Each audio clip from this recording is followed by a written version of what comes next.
మేము మీకు జవాబుదారీతనం, పవన్ కళ్యాణ్ మీకు అకౌంటబిలిటీ.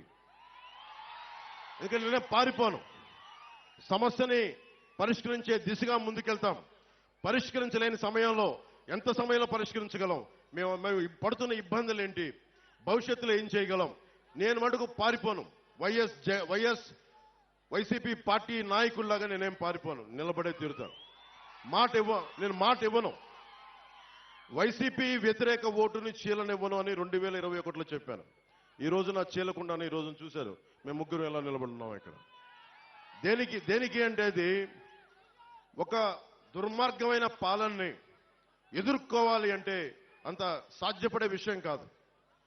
జగన్ మాట్లాడితే నిరుపేదల పార్టీ, పేదలకి పెత్తందారులకి పార్టీని మాట్లాడుతూ ఉన్నాడు ఆయన. వాళ్ళ ఇంట్లో పాప అందరికీ డబ్బులు లేవంట, వాళ్ళ పార్టీ ఎమ్మెల్యేలందరికీ డబ్బులు లేవంట. కాకినాడలో ఉన్న ఈ మాఫియా డాన్ దగ్గర డబ్బులు లేవంట.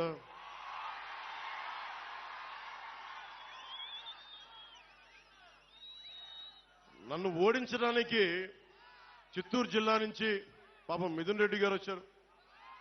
మండలానికి ఒక నాయకుడిని పెట్టారు. అరే పవన్ కళ్యాణ్ దగ్గర ఏమంత శక్తి ఉందే, ఒక్కడి మీద ఇంతమంది కక్ష కడతారా? ఒక్కడి మీద అతని దగ్గర శక్తి ఏముంది? పట్టుమని 25 మంది ఎమ్మెల్యేలను కూడా నిలబెట్టలేని పరిస్థితి. కనీసం 2 ఎంపీలని కూడా గెలుచుకోవాలని తపన పడుతున్నాడే, అతని మీద ఇంత కక్ష దేనికి ఇంత కక్ష?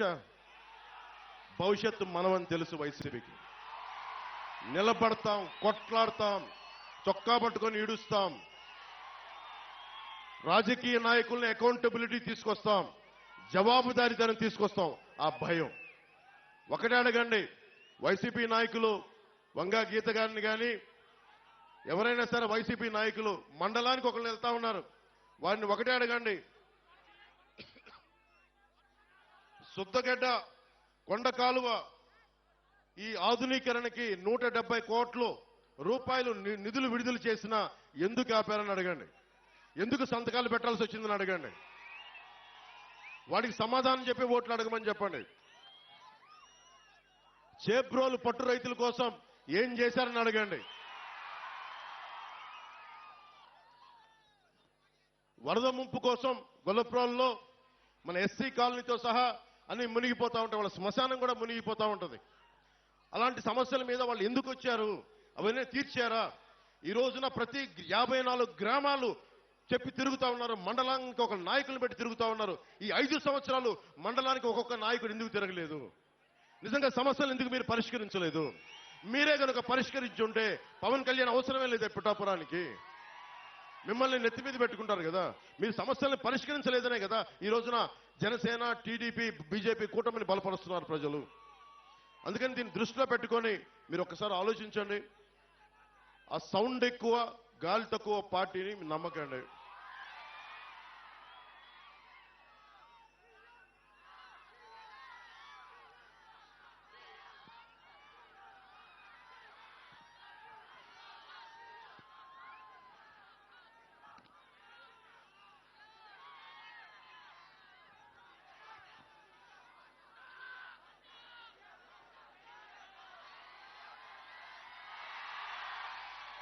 చిట్టా పట్టుకొచ్చాను వైసీపీ చేసిన దుర్మార్గాలు. మీలో మద్యపానాన్ని నిషేధిద్దామా వదిలేద్దామా మీరు చెప్పండి. వద్దా? మద్యపానం నిషేధం కావాలా వద్దా? వద్దు, మద్యపానం నిషేధించద్దు, అదే కదా. ఓకే, మద్యపానం అనేది ఎవరు ఎంకరేజ్ చేసేది కాదు, ఆరోగ్యాలు పాడైపోయేది. ఎక్కువ తాగితే లివర్ సిరోసిస్, ప్యాంక్రియాటిక్ సమస్యలన్నీ వస్తాయి. అది 5 సంవత్సరాలు దశాబ్దం పిచ్చిగా తాగితే వచ్చే లివర్ సిరోసిస్. మన వైసీపీ బ్రాండ్స్, జగన్ బ్రాండ్స్ కూడా ఉన్నాయంట. పొద్దున్నే పేపర్లో కూడా చూసా, పవర్ స్టార్ బ్రాండ్ కూడా ఉందంట. సరే వాళ్ళు ఏ ఉద్దేశంలో పెట్టారో తెలియదు కానీ రకరకాల బ్రాండ్లు పెట్టారు. ఆ బ్రాండ్లు తాగితే ఇప్పుడు నిజంగా మీరు ఒకసారి ఆలోచించండి.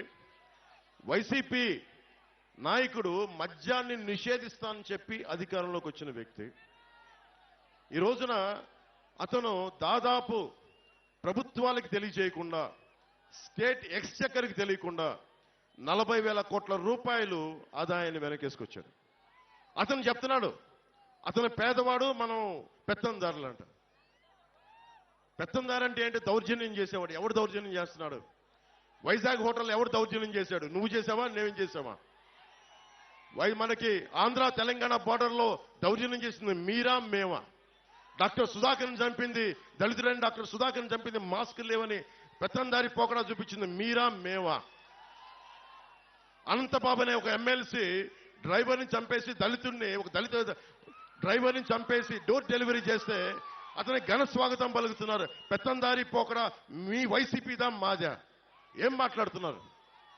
ఒకసారి ఆలోచించండి. అని ముఖ్యంగా జగన్ ప్రధానమంత్రి గారు దేశమంతా డిజిటల్ కరెన్సీని చేస్తే ఒక ఆంధ్రాలోనే మద్యంలో డిజిటల్ కరెన్సీ లేదు. మీలో చాలా మంది ఎంతో కొంత మీ పెద్దల కోసం మీకోసం సరదాగా మందు తీసుకుంటున్నారేమో. ఏ రోజున సరే మీరు కార్డులతో డబ్బులు పే చేశారా? క్యాషే కదా మీరు పే చేసింది అందరూ. ఆ క్యాష్ రోజుకి 70 కోట్ల మద్యాన్ని అమ్ముతున్నారు. దాంట్లో ఓన్లీ ప్రతిరోజు 70 కోట్ల ఆదాయం, దాంట్లో 1,50,00,000 డిజిటల్ పేమెంట్స్. అంటే ప్రతి 700 రూపాయలకి 0.07% డిజిటలైజ్ అవుతుంది. మిగతా డబ్బులు ఎక్కడికి వెళ్తున్నాయి? మిగతా డబ్బులు 20,000 కోట్ల రూపాయలు జగన్ జేబులో పెట్టుకున్నారు. 16 కంపెనీలు, మిథున్ రెడ్డి గారి కంపెనీ, ఇంకా పెద్ద పెద్దలందరూ ఉన్నారు, అందరి కంపెనీలు, 16 కంపెనీలు. 74% సేల్స్ అంతా ఆ కంపెనీలే. అదేనా మంచి మందా? నాణ్యత లేని మందు. ఎలాంటి ఫ్యాక్టరీలు అంటే అవి కనుక్కుంటా ఉంటే 2,000 లీటర్ల బాటిల్ తయారు చేసేది 6,000 లీటర్లు చేస్తా ఉన్నారు. దాన్ని ఆల్కహాల్ కంటెంట్ తగ్గించి ప్యూరిఫై చేసే ప్రాసెస్లో 6,000 బాటిల్స్ తయారు చేస్తా ఉన్నారు. ఒక్కొక్కళ్ళకి మతి స్థిమితం పోతా ఉంది, మూర్ఛలు వస్తా ఉన్నాయి, పేగులు కరిగిపోతా ఉన్నాయి. నేషనల్ హెల్త్ సర్వే ఆంధ్రప్రదేశ్లో అత్యధికంగా మందు వల్ల చావులున్నాయి, ప్యాన్క్రియాటిక్ డిసీజెస్ ఉన్నాయి, లివర్ సిరోసిస్ పెరిగిపోయిందని చెప్పి నేషనల్ హెల్త్ సర్వే ఈ రోజున మనకి నివేదిక ఇచ్చా ఉంది. ఒకళ్ళు మాట్లాడలేదు. ఇతను చెప్తున్నాడు అతను పేదవాడంట, మనందరం పెత్తందారులంట. కూర్చోబెట్టి ఎవడు అమ్ముతున్నాడు మద్యం?